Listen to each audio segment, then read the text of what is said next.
For me, I think the biggest thing that football taught me was how to overcome adversity. At some point in your life, you're going to have some tough times. You have to have that next play mentality.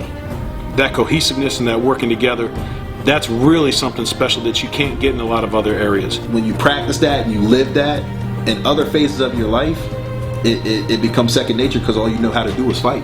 It's not an easy game. If it were easy, everyone would do it. You start to appreciate the smaller contributions that people make. You don't just look at the big one because you knew it took 6 or 7 other guys who are unsung. And you can't take shortcuts and be successful. Doing what they do to make it possible for the guy getting the press clippings or whatever it might be. In this game, whether it's as a coach or a player. So I would certainly say that you definitely got a very quick lesson in how to overcome adversity playing football.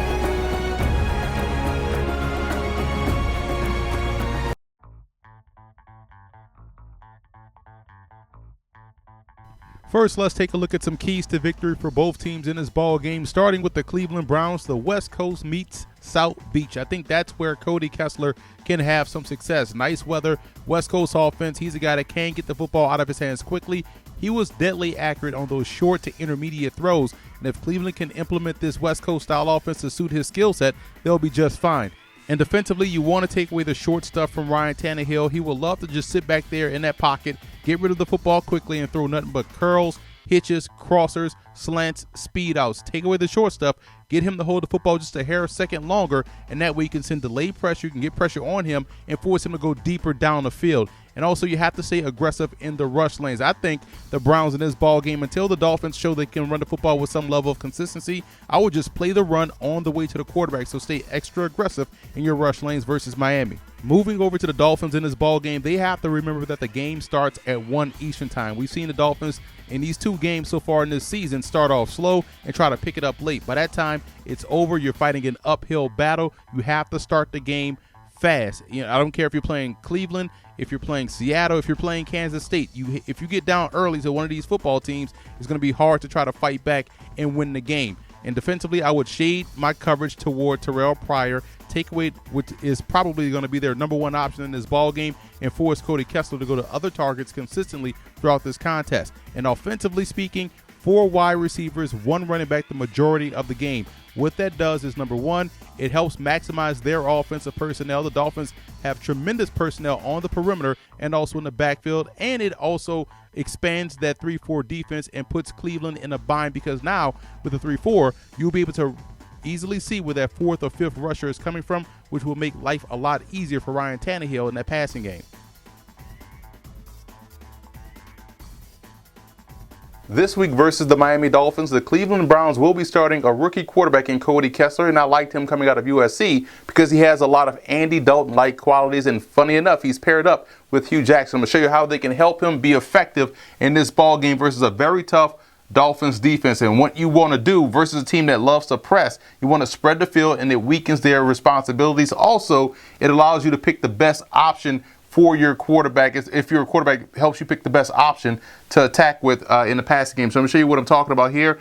Spread the field, tight end, 3 wide receivers set. You're going to get the Dolphins to expand their coverage responsibility. So if they're going to be in zone, it's not going to be man coverage. So what you want Cody Kessler to do is to read the defense pre-snap and find the most ideal situation to throw the football to. And what we're going to do, going to motion Duke Johnson out of the backfield and bring him all the way outside the numbers.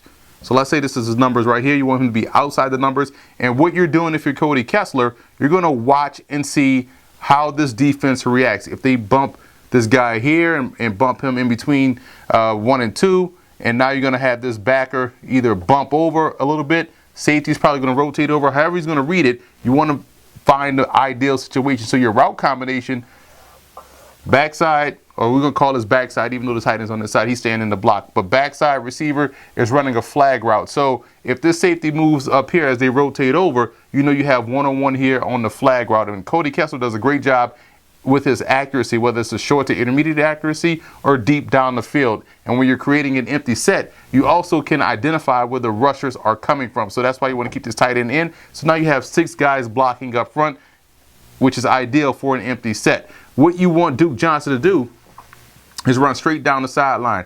Whoever is going to cover him, you want it to ideally be this backer trying to work his way over and get caught up in the wash, because you have a slant here and you have a split route. When we call split route, is going to split between the safeties and over the middle of the field. So now you see where it can cause problems. Somebody's going to get caught in the wash. Your built-in hot read is this guy right here, your quick slant.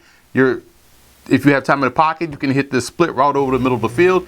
If this guy gets caught in the trash or somebody gets picked off, now you have Duke Johnson running down the sideline. If he's able to bump over and get over top of Duke Johnson, you could take a linebacker over a running back any day of the week. So again, it's making it easy for Cody Kessler versus the Miami Dolphins. The Browns do have some talented receivers out there on the flanks, and if he can find the ideal one-on-one matchup, he can definitely take advantage of it.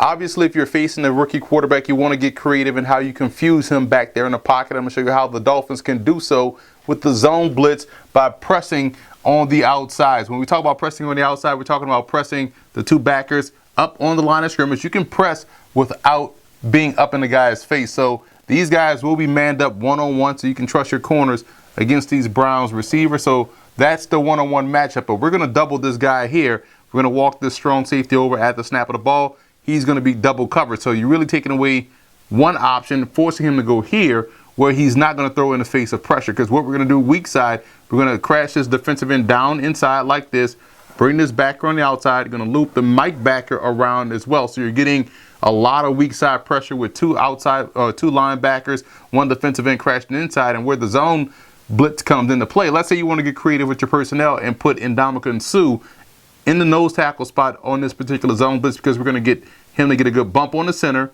then drop back in the coverage. And what you want to do is run a little small T&E stunt here.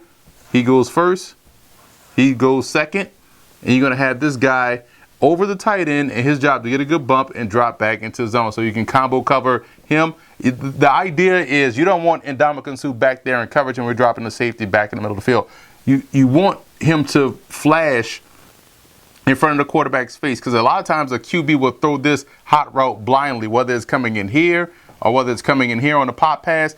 They won't expect a nose tackle to drop back in coverage, and that's why you see a lot of nose tackles that tend to pick off passes in zone blitz situations, because again, it's about fooling the quarterback, who will tend to throw it blindly, especially a rookie quarterback. When he sees a blitz coming, he wants to get rid of the football quickly, which is what he's supposed to do. And if you drop back a nose tackle in that hook to curl zone, it could lead to a big play.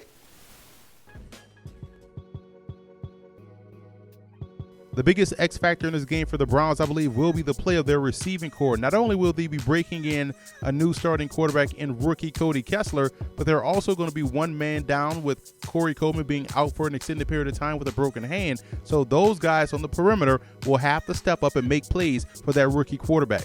And the biggest X factor, I believe, for the Miami Dolphins will be how well they do on special teams. I think that's the biggest way you can help a struggling offense get off to an early start, by creating a half a field. You look at their punt returner, rookie Jakeem Grant, outstanding. They also have a very good returner in Jarvis Landry. So if they can have big plays in the special teams department, I think it bodes well for their chances. I like the Dolphins in this ball game. I think, again, once their offense starts off quick, you'll see that defense respond. Their defense, I believe, still can be a very good defensive football team. And offensively, like I mentioned throughout this video, they have a ton of talent on the perimeter. I think this is the game we'll see a complete performance from Miami, from the offense, from the defense, and also from the special teams department.